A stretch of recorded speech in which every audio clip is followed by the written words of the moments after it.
Welcome back, ladies and gentlemen, as we are resuming coverage here of the Team HeroesHype Amateur League, day number 3. All jingly and in attendance. We got Miss Anna Prosser Robinson here to suffer my jokes and bells. Hey, I don't think you can even worry about bad jokes after the pulse and heartbreaker cardiac arrest puns that I was making last game. Didn't you get a tweet about that? Yeah. I heard it was a little creepy. Sorry about that. Sorry if my knowledge of human biology is creepy too. No. But I think we can get past that. yeah, because this time we have shot in the bullets and actions per minute.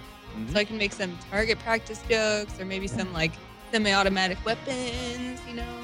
How many shots in a minute can you do? Yeah, exactly. Get those How shots many per minute per up. minute? Well then, on that note, draft has begun, and we're going once more to Dragonshire. Looks like actions per minute's going to have the first honors of bands. We're going to see what they want to be bringing out to this, but Cursed Hollow is exactly the map that we just saw. And it is a nice map to play. I really enjoy it. I was just saying how it was one that I used to really, really hate because it felt like you just had to run to a team fight whenever the tributes were spawning. But now that things have kind of evened out a little bit, there's been some smoothing. It is a really robust map that I really enjoy, that really illustrates how important it is to keep in mind that cost-benefit analysis side of Heroes, where it's not always the best idea to go for the objectives. It's sometimes a better idea to do other things on the map. And this has been more or less the accepted competitive map for, basically forever when it comes to some of these tournament matches, because we do have the map striking, something that we don't really have to do in a lot of the other MOBAs. But when it comes down to it, if you have a choice between 2 or 3 different maps, Cursed Hollow and Dragonshire are typically the 2 that will be played more often than not. Simply because they're the 3-lane maps. You really do have to kind of fight over a lot of the tributes. And as you said, I mean, there are, of course, those decisions you can make where you don't have to fight over a tribute. And a lot of the teams really do kind of favor just that choice. I mean, Blackheart's Bay has been, really renowned for kind of being very snowball-y. Same with Haunted Mines. It's just not really the same playing atmosphere that we might expect from some of these other maps. So, yeah, not a surprise to come back to this. And we do got the bands now already up. First pick from actions per minute was the Wingman. The Wingman Vala. The Wing Lady. The Wing Lady. Well, you called it the Wingman, not me. Yeah, that's true. I'm just going off you, miss. Off you. Yeah, I was confused because I was already thinking about the bands. But yes, Vala up first. Again, someone that we can just count on to be solid damage, someone that we see in a lot of games, and that really complements a lot of heroes well. So they're really opening themselves up to being able to pick a large array of compositions. But then we see picks from Shot and the Bullets. I love seeing a Sergeant Hammer and then a very standard Stitches pick to go with it. So we'll be seeing some hooks, we'll be seeing some siege, all things that I love to see. How about you? I'm curious to see if Bass Drop, who's one of the players here on Shot and the Bullets, is going to be playing that Sergeant Hammer. Because I could definitely, I got a chip on my shoulder. I've taught him a lot of things about the Sergeant Hammer. So he's read my guide over at HeroesFire.com, and you should too. But yeah, the Sergeant Hammer and Illidan are more or less the big polarizing picks between a lot of team comps, and having a Sergeant Hammer first pick is not really that uncommon. This is, however, the map that defines Stitches in a lot of competitive play. There's a lot of room for fishing hooks. There's a lot of room for some really nasty ganks, some nasty encounters, over the wall kind of hooks. There's a lot you can do with the Stitches. So a good frontliner to go with the Sergeant Hammer. We're very likely to see a Protect the Hammer comp. Yeah, and if you watched our last game, a lot of what we talked about was positioning around those team fights, especially at tributes. And when you've got a Stitches who can kind of just saunter in, hook someone out of that little tribute spot, if you will, and pull them into the angry jaws of the rest of his team, that's going to be something that's really going to swing things in Shot in the Bullets' favor. So Stitches is someone definitely to be contended with. And what do you think actions per minute is going to do to make sure that Stitches isn't overpowering? Well, you need to present some targets that aren't going to melt. So having a nice strong front line or just really good positioning overall will mitigate the kind of losses that he can do there. For example, this guy, the Uther. You hook an Uther and you're doing half his job for you because he's likely going into the Divine Storm. And hey, when you pull him in and there's a whole bunch of opponents nearby, he's very likely to hit that Storm pretty much perfectly every shot. So other than just really keep an eye, be very aware which direction did he run, which way is he going, where could he be, will really dictate a lot of ways that you can defeat that pressure from the hook. But wow, these guys are not wasting any time. Sakara to be added here to the Uther, and then what I call the lovers to be added here to Shot in the Bullets. Now Furion and Tyrande to be there. No Dirty Odin. He's banned. He's still in his cage somewhere. But yeah. They can, Twitter eyebrows at each other. They're big, beautiful, bushy green Wiggles eyebrows. Yeah. And then we're going to see another Diablo for actions per minute. That's exciting. I'd like to see some Diablo not melting quite so fast this time. So we'll probably see that with some hefty support there. What do you think? And then we've also got a Nazebo to help with a lot of that crowd control. What do you think of that comp? Tank Diablo is a really strong Diablo right now. You can spec him out full tank, and it's really hard to take him down, especially if it takes amplified healing and you got a decent amount of heals on your team.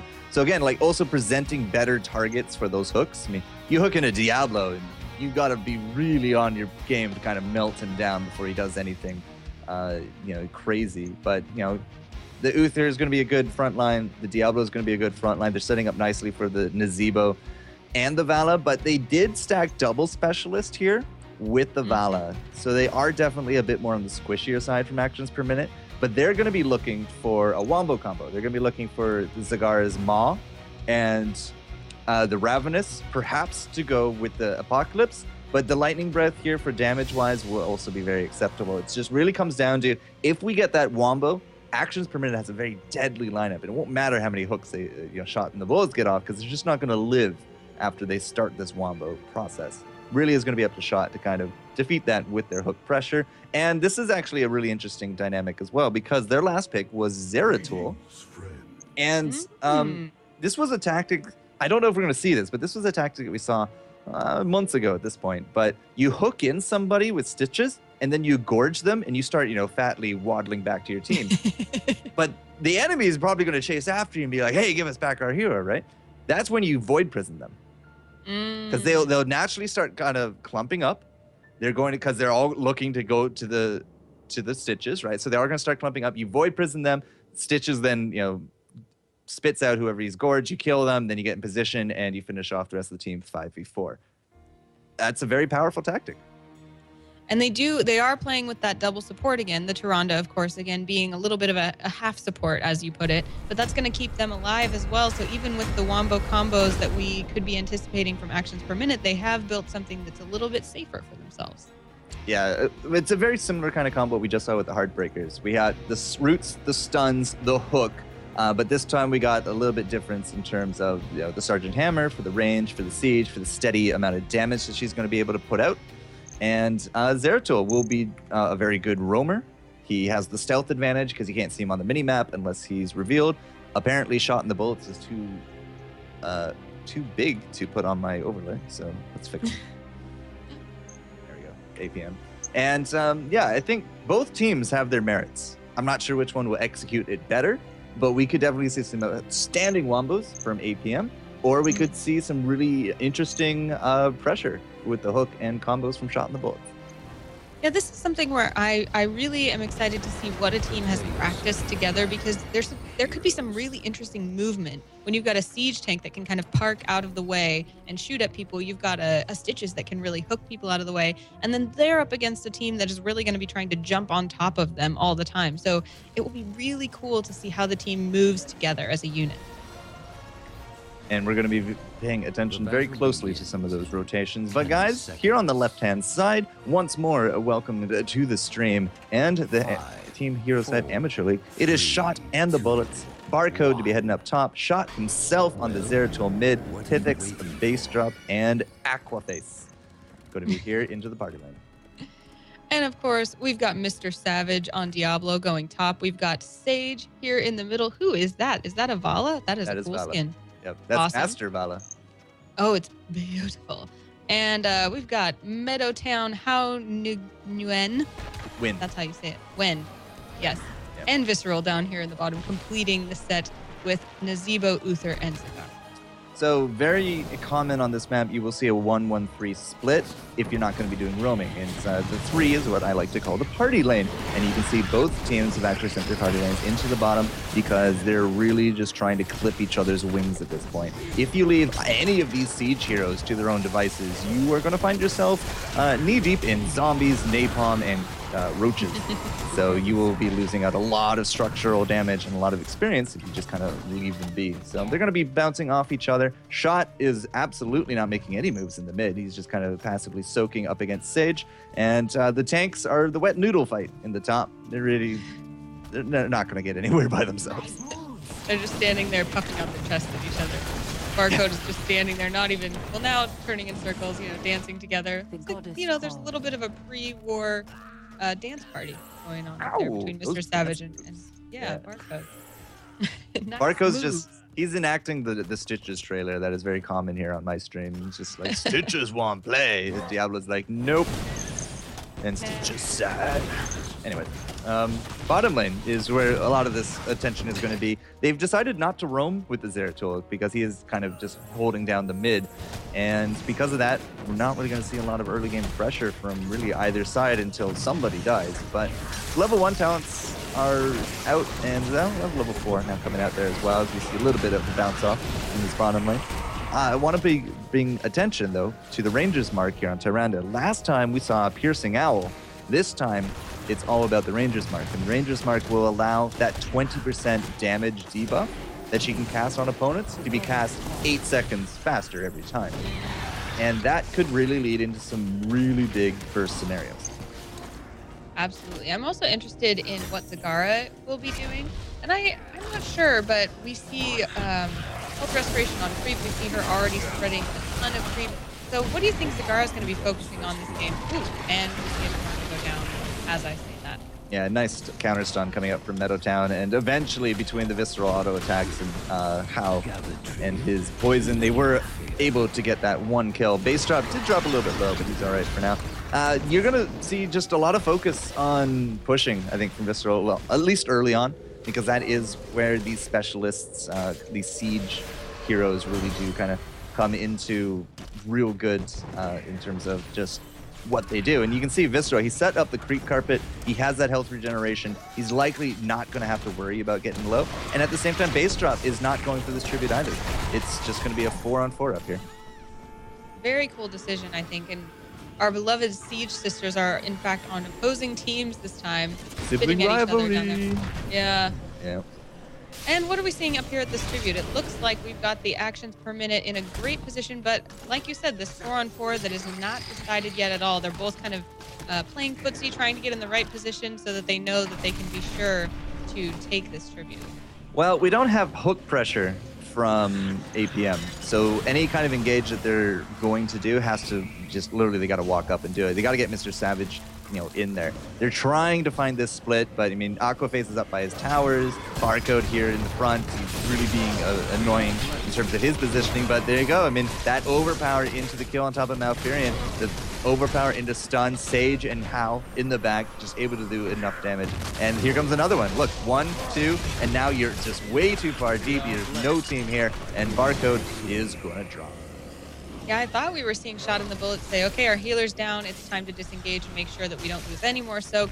Instead, we kind of ran back into that, and that was maybe not the right choice.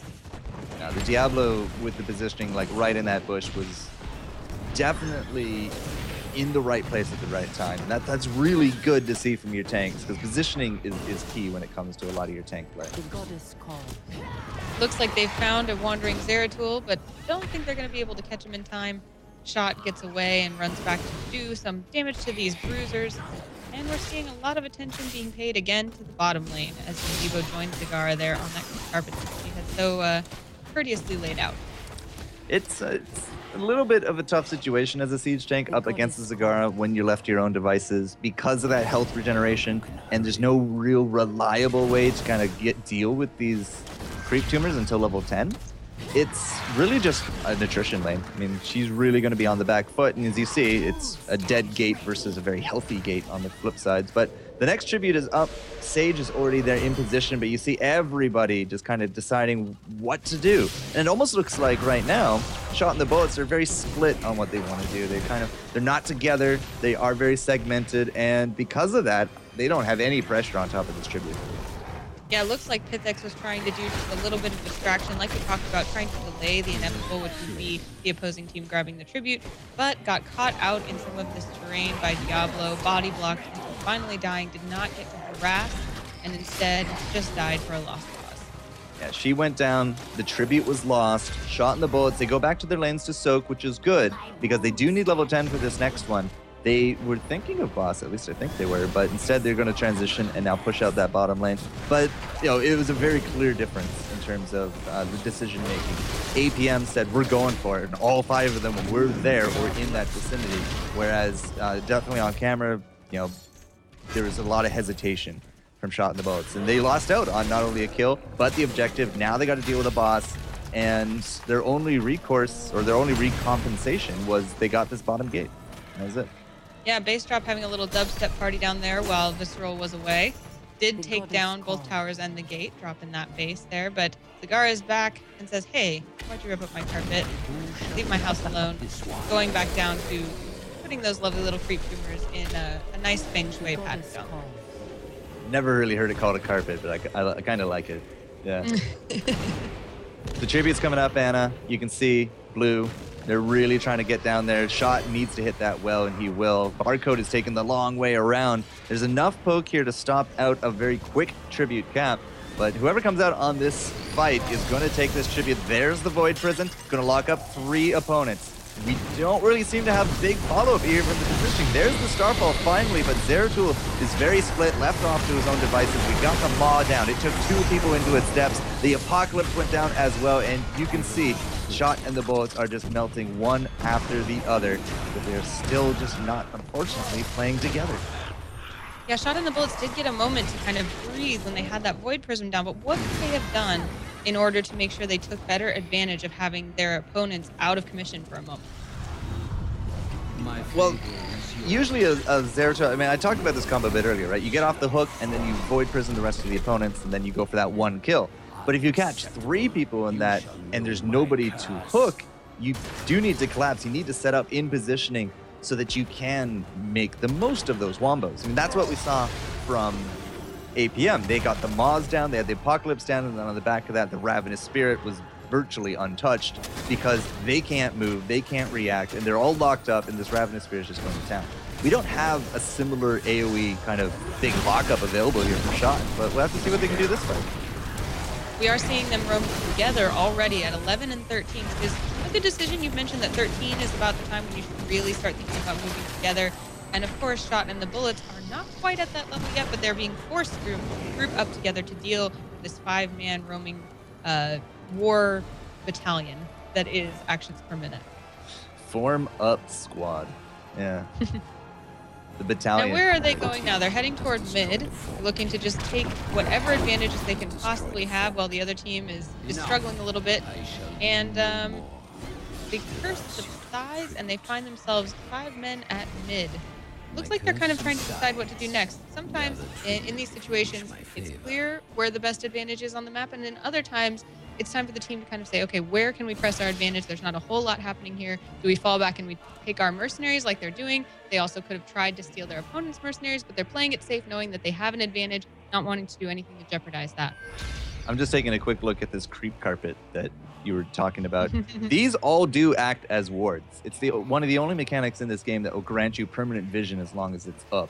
And because of this, I mean, right now we have jungle control, like absolutely, for actions per minute. They know that there's no boss coming down, and they're going to have early notification if there is going to be a raiding party like you see forming up here. We do have all the heroics ready to go. We need to get a hook. Like this, Barcode here needs to hook somebody out of this, and then they need to just try to DPS them down. They did get the Uther. That's into the stun. The roots did miss. However, that's going to be also the Void Prison. You can see a lot of people stuck in that. We're trying to keep Meadowtown off at this point, and we will actually take him down, but the Uther Ghost is still there. The Divine Storm coming out. We had a big Ravenous, and Diablo, he's going to go down. Stitches is a return here as well. Nazebo is now dead in the water.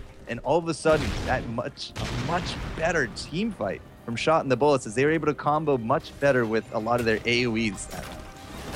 Yeah, you mentioned positioning being so important, and you saw how that one hook pulled Meadowtown out of the way and gave him no options other than to run behind the mercenaries that were doing some damage to him and the rest of his team. Then when everyone tried to converge there, it was just a messy bloodbath. And so that positioning did turn out to be very important, and Shot and the Bullets able to really dominate that positioning in a good way. Absolutely. Or sorry. No, I mean, they did dominate that. They got 4 kills, I think only for 1. And the important part is that they stole this Grave Golem that's now rampaging into the bottom lane. That was a really good Void Prison and a lot of tight spaces. You know, the Starfall was really on point. The Roots hit a few people. And the Vial, the Putrid Vial coming out from the Stitches just hit up, enough people that all the damage came together very nicely. And all of a sudden, we're back in this game from Shot and the Bullets. They might have had a shaky early game, but they're definitely coming into their own after that level 13 mark. And they're about to hit 16 as well. Yeah, definitely evening up with their opponents here. And now looking to grab another tribute. Who do you think will get it this time? Neither team actually seems interested. I mean, there's no curse to come of it.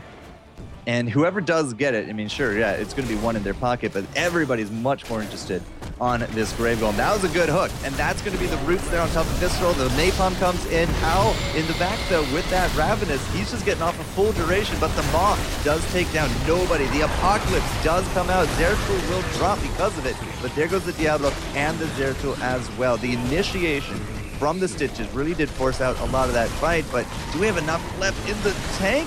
Not too sure we do, but it's going to be a 3-for-3 trade at the very minimum. Meadowtown really low on the hit points. Sage a little bit lacking there as well.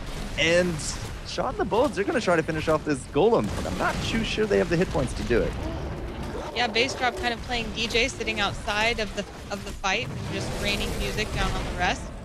Will it be enough to finish off this Great Golem? It looks like it will, actually. Pithix, 1 hit. Yeah, that was enough. The victory lap from Bass Drop. But again, the big difference there is that once again, we started off with the hook. We started DPSing down somebody as quick as we can. The Ravenous was good. The Apocalypse a little late to stop it.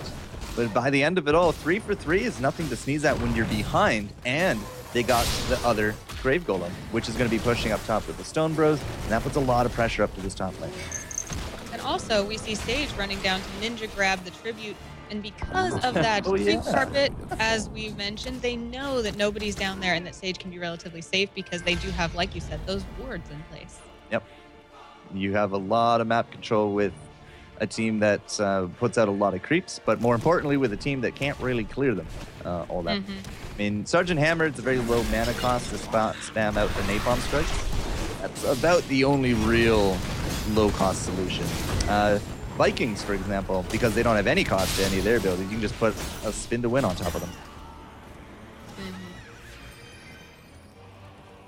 Sorry about that. I got kicked out of game for a second, but now I'm back. Don't leave me, Anna. I'm here. Don't worry. We have Shot and the Bullets roaming as a 5-man composition again, and they are now ahead in level. So really, like you said, pulling together, really coming into their own at this stage of the game. I think that's momentum that we're going to see continue. Right now, the momentum is for sure on their side. They're feeling really good about a lot of these fights. It's still possible, however, that they can drop the ball. It really does come down to this big initiation. Early on, we saw Mr. Savage with the overpowers, bringing targets to his team, and they were able to just DPS right through a lot of the sustain. Now, however, it's Barcode with the hooks, bringing the targets to his team, which is now leading into a lot of this big. Whoever gets the initiation, it seems, has a much better time trying to finish out the fight. So, who's going to get it next? It looks like Actions Per Minute did want to engage on that tribute, but they had team members all over the map, did not have 5 together, and they made a really smart decision by almost running into the tribute and then saying, you know what, we do not have the position. I see a Stitches there. They could pull one of us in and just melt us down. We don't have all 5 of us. It is not worth it to go in there after that right now, especially when we know that it will not cause a curse. So they backed off and instead are roaming together here in mid now. I think that was smart. And that goes back to the decision making that you definitely pointed out more than once. The decision to not contest it was the better one in this case. Although it does give the Shot and the Bullets a continuation of that momentum that we were just talking about. They're now trying to go bottom here, maybe trying to think about taking that boss, but also finding their opponents and being willing to take on a team fight at this point.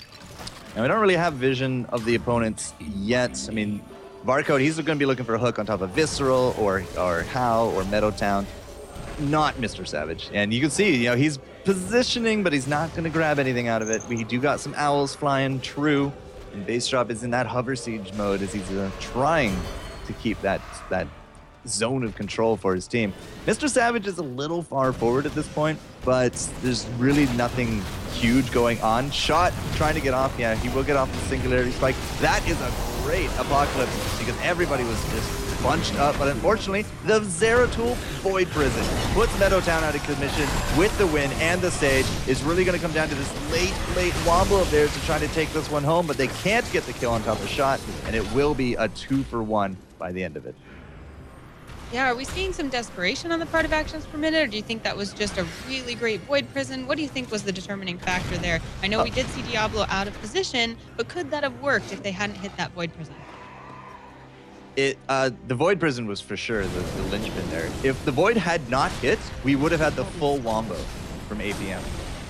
Like, because the Apocalypse went down, hit 3 team members because they were all bounced up. That's the weakness of playing against an Apocalypse. If you're all kind of spaced out a little bit together, then you're going to just kind of overlap the big runes at your feet, and then you have no safe place at all. So that was a really good Apocalypse. If if the Uther had been able to follow up with the Divine Stun, with the Ravenous, with the Rain of Vengeance, with the Moss, yeah, it would have been for sure a team fight. 3 people caught in that, 3 people dead after those wombos, wouldn't have been a contest. So the MVP of that fight right there was Shot and that Void Prison, and that's why they're looking at a curse. Right, and this tribute, like you said, will be a curse if they manage to grab it, and it looks like Actions Per Minute not in a good place to deny them that tribute, so it will likely be a curse, which is a problem as we see the rest of the map is looking quite blue, and there will be mercenaries pushing as well as their opponents pushing on their doorstep.